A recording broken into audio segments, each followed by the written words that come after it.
Hoy vamos a hablar de la futura implantación del 5G. Para muchos va a suponer toda una revolución en las telecomunicaciones, muchas cosas buenas, rapidez y sobre todo mucha intensidad en lo que es el flujo de información a través de toda la tecnología que nos abarca, pero en todo caso también es posible que traiga riesgos. Eso es lo que vamos a plantear esta tarde aquí. Lina Gálvez, eurodiputada, bienvenida. Muy buenas. Estamos aquí para hablar de esos posibles beneficios y riesgos del 5G.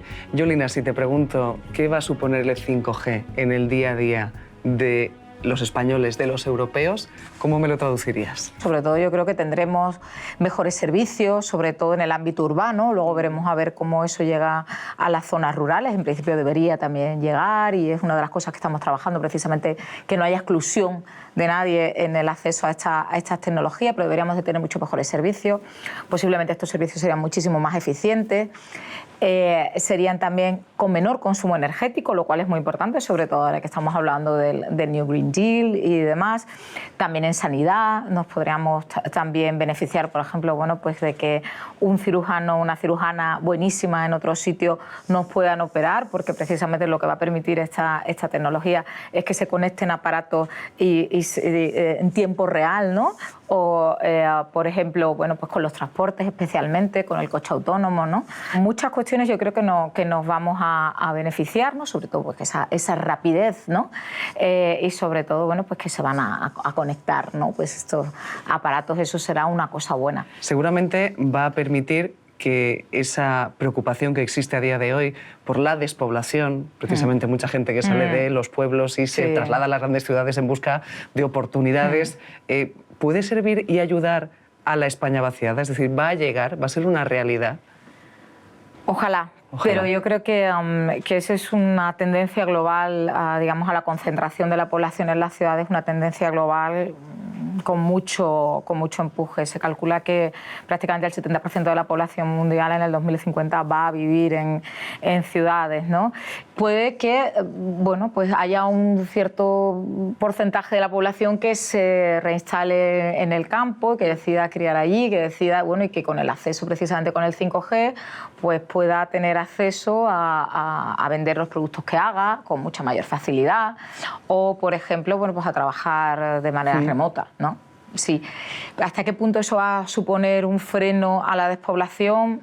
Yo lo pondría un poquito entre comillas, porque hay otras cuestiones que pesan mucho y que explican precisamente también esa despoblación de las zonas rurales. Por ese escenario que nos estás dibujando, yo también quiero preguntarte, Lina, por el papel que van a jugar, papel y responsabilidad de las empresas que pongan en marcha y que utilicen esa tecnología 5G. Bueno, para empezar con los datos, deberían de tener mucha responsabilidad, ¿no? De cómo usan nuestros datos y cómo se comercializan o no eso da miedo, esos datos. Eso da mucho miedo, ¿no? Estamos a las puertas ya, sobre todo desde que Google en el año 2003 hizo un cambio en su estrategia, ¿no?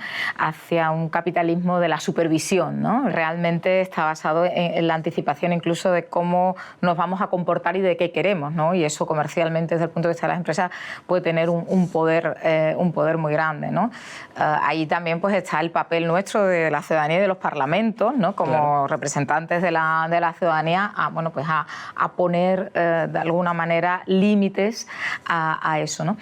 El tema de las empresas, bueno, pues las empresas van a tener mucha responsabilidad, tendrán mucha responsabilidad también de cara a los trabajadores o a los no trabajadores, porque, claro, se supone que ahora con esta nueva tecnología también la autonomía de los aparatos va a ser mucho mayor y por tanto necesitarán mucha menos mano de obra humana en general para poder, digamos, operar, ¿no? Con lo que también eso se habla mucho de que con el 5G se van a crear muchísimos puestos de trabajo, pero también tenemos que tener en cuenta que se pueden destruir muchos puestos de trabajo.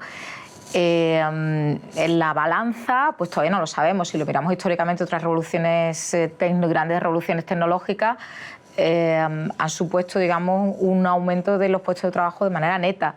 Pero por el camino ha habido mucha gente que ha perdido sus puestos de trabajo y que esas personas no se han contratado, o sea, no se les ha contratado los nuevos puestos, son otras, con lo que hay sectores, hay personas que en esta transición van a sufrirlo. De ahí que se esté trabajando, por ejemplo, desde el Parlamento también estemos trabajando en fondos de transición, tanto para la transición verde, ¿no?, como para la transición digital, porque bueno, habrá quien la sufra, digamos. Hay que reinventarse, recolocar, pero entiendo que ese miedo, ese gran interrogante en el mercado laboral no va a ser tampoco a corto plazo. Pero no todo el mundo podrá hacerlo. O sea, habrá gente con capacidades, ¿no?, que sí que podrá reinventarse, recolocarse, pero habrá otros perfiles para los que sea más difícil, ¿no? Entonces tendremos que pensar también, bueno, pues en maneras de amortiguar, en colchones, ¿no? En formas de amortiguar esta transición, en definitiva.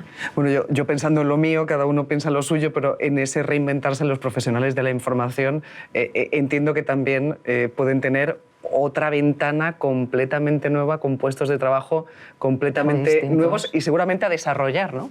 Sí, bueno, de la inteligencia artificial, una de las cosas que se dice que puede hacer es escribir tranquilamente noticias, ¿no?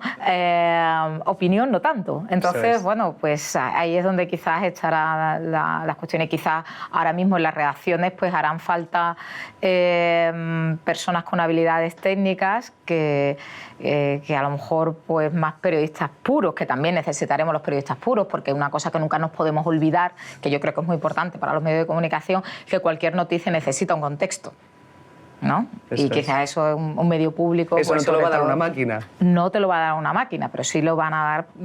Por eso que van a cambiar. Yo creo que van a cambiar muchísimo las reacciones y van a cambiar mucho. Por cierto, que lo digo aquí porque esto no es una cosa que no se sabe, pero yo formo parte de STOA, que es el panel para la ciencia y la tecnología, que tiene una parte dentro del Parlamento Europeo muy importante para medios de comunicación, y hay formación para menores de 35 años en cuestiones digitales, una formación que financia el Parlamento Europeo y que está muy empeñada precisamente después de, sobre todo que estamos muy empeñados después de lo que ocurrió con Cambridge Analytica, ¿no? Y digamos toda la manipulación a través de las nuevas tecnologías de la opinión pública, precisamente de formar a los profesionales de los medios de comunicación en habilidades digitales. O sea, que eso está al servicio. Abre nuevos retos, Lina. Todo hablábamos, ¿no? También lo de la protección de datos es un tema importantísimo. Eso sí que ante el volumen del 5G, eso sí que vamos a tener que estar